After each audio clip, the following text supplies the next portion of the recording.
Però il rilevatore che ha Ma perché ha suonato... suonato? Eh? Perché ha suonato? Padrona. Padrona. Sei qui? Sei la Combacia padrona tutto. della...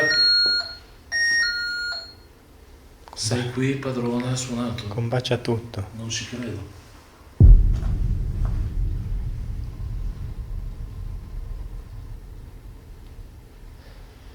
Riesci, visto che sei qua con noi, prova a ripassare davanti a quello strumento che suona per darci conferma che sei in questa stanza, Esatto. se riesci.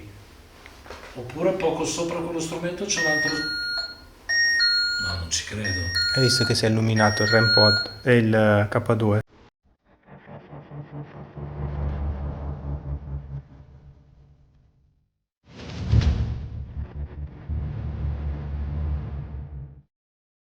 Ciao amici, benvenuti sul canale, benvenuti nel video del dopo ispezione. Allora, questa analisi sarà sicuramente diversa dalle solite alle quali siete abituati e sto andando assolutamente a braccio, ho giusto qua un fogliettino di carta per dirvi tre cose che abbiamo registrato attraverso il registratorino piccolo che abbiamo portato in indagine che avete visto lunedì, però a parte questo e raccontarvi anche quelle che sono state un pochino le sensazioni che abbiamo provato nella cascina, perché ovviamente se no sarebbe solo un video sfogo o un video confessione, un video fatto solo col cuore. Un po' di tecnicismo ci vuole, se no avremmo fatto un altro tipo di contenuto.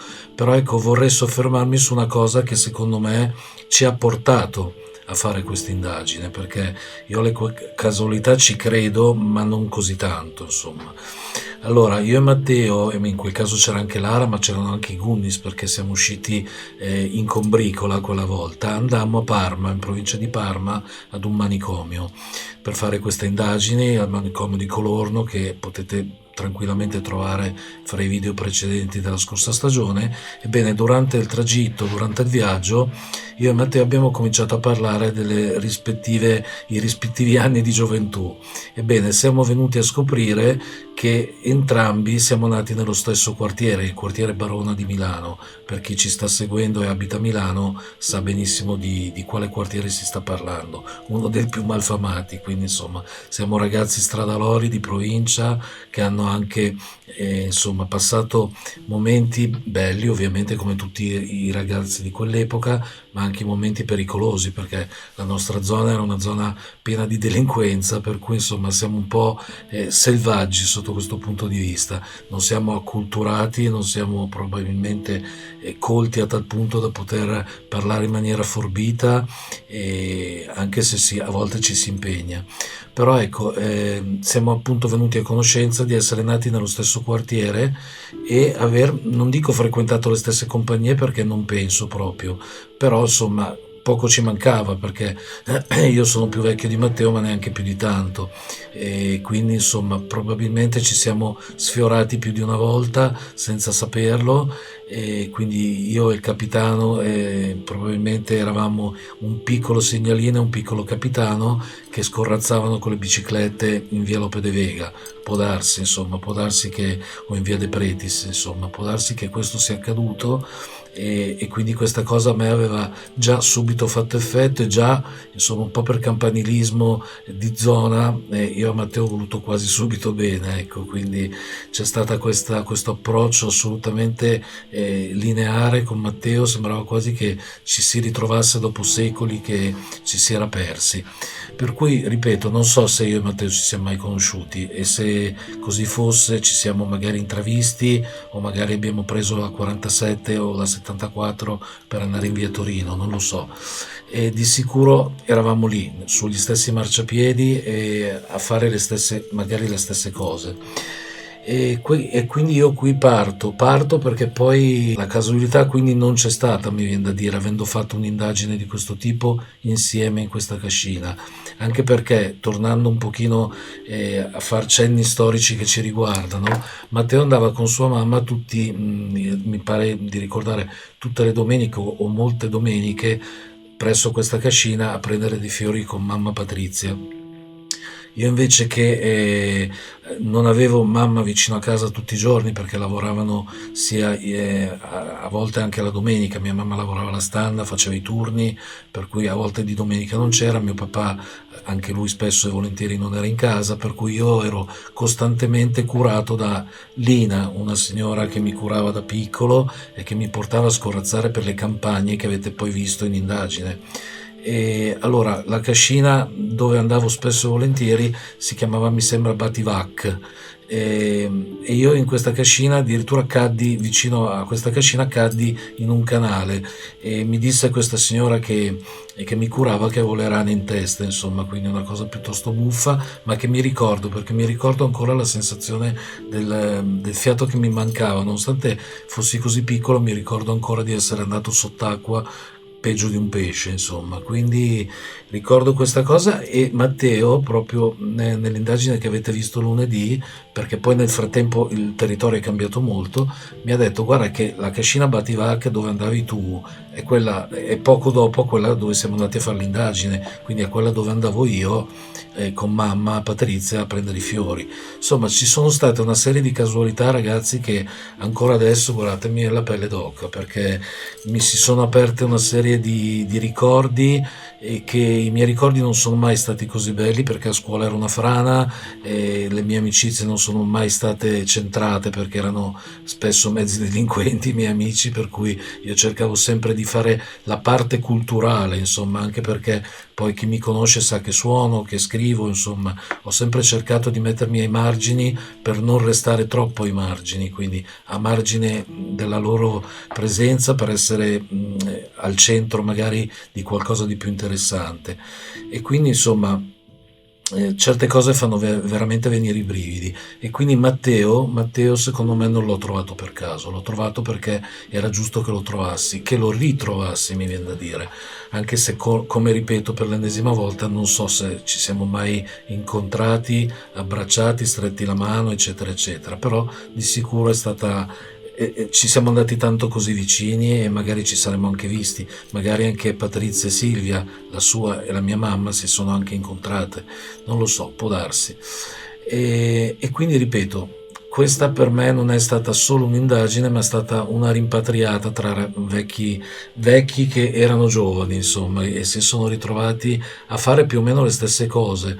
Ecco, la cosa che non ci lega a me e a Matteo è il fatto che io sia magari un musicista, lui invece ha altri hobby, però abbiamo preso strade diverse. Però in questo caso abbiamo la comune passione dell'esplorazione, del mistero, eccetera, eccetera. Quindi veramente solo questo mi ha commosso, e solo questo vale, come si suol dire, il prezzo del biglietto.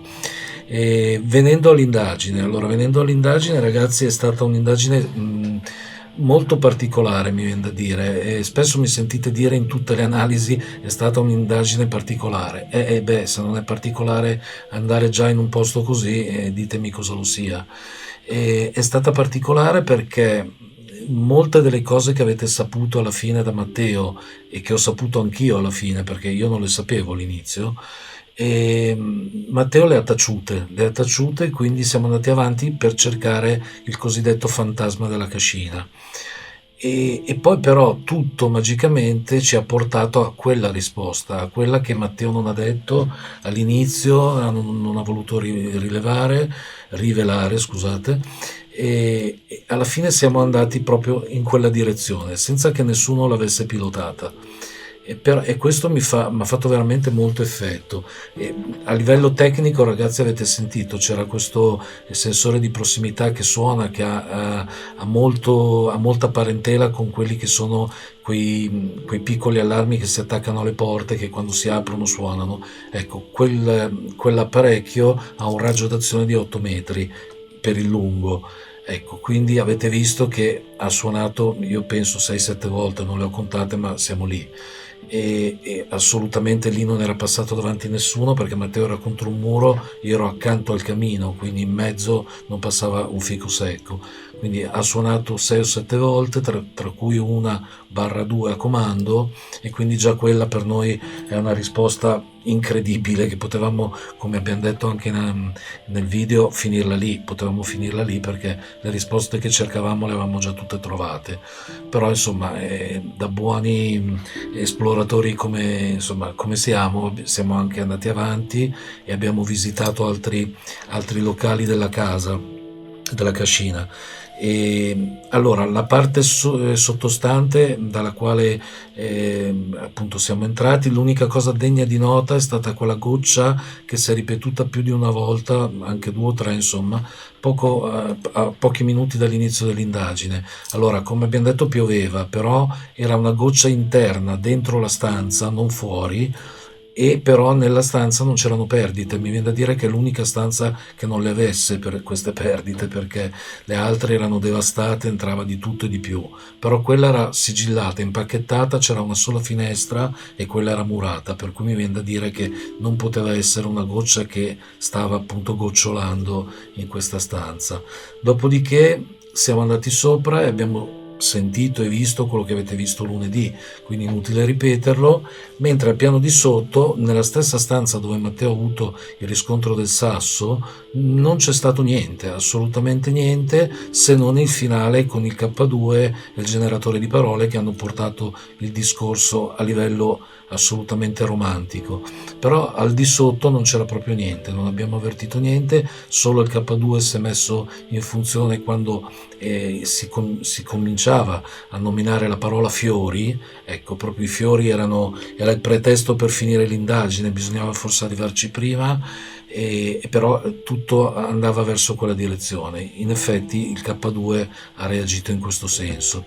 E quindi questo è il quanto. Allora Matteo ha registrato, l'avete visto, aveva un piccolo registratore con sé, ha registrato 3 momenti che adesso alla fine delle mie parole vi metterò. Uno è un mugugno che, ahimè ragazzi, sentirete molto poco. Io farò il possibile per pulire l'audio, ma secondo me non si sentirà nulla, però ve lo mettiamo lo stesso. Poi c'è un sospiro e una voce. Ecco, la voce io direi che potrebbe essere definito un EVP di classe A, perché si sente in maniera molto marcata, ma non si riesce a capire molto quello che dica. Io ho capito pollo, però non c'è pollo, non so cosa voglia dire, per cui non aveva nessuna attinenza con quanto si stava dicendo o con quanto si stava facendo. Però vai a sapere. Le cose noi, come spesso ho detto, non le possiamo mai dare per certe, perché nessuno sa che cosa c'è di là. Diffidate, come ho già detto più volte, in chi vi dà le risposte sotto forma di pendolini e compagnia briscola, per cui insomma questo è il quanto. E altro da dire non saprei ragazzi, altro da dire non saprei. È stata veramente un'indagine che mi ha toccato il cuore. Io ringrazio tantissimo Matteo sia per la collaborazione, ma collaborazione fa parte del team, quindi non lo ringrazio sotto questo punto di vista perché siamo nella stessa squadra, però lo ringrazio di avermi fatto conoscere un angolo di gioventù dentro il quale abbiamo condotto un'esplorazione, abbiamo unito le nostre comuni passioni e siamo arrivati a capire quanto probabilmente eravamo persone sì cresciute in mezzo alla delinquenza, ma persone fragili. Se il video vi è piaciuto lasciate un like, condividetelo e al prossimo video. Ciao!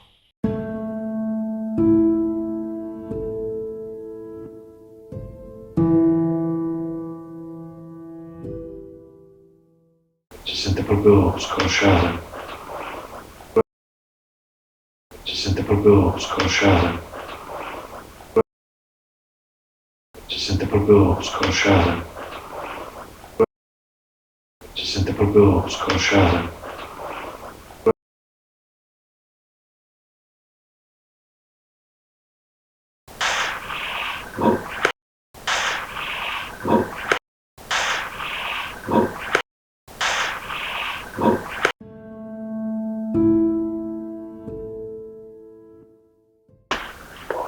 Però non so, però non so, però non so, però non so.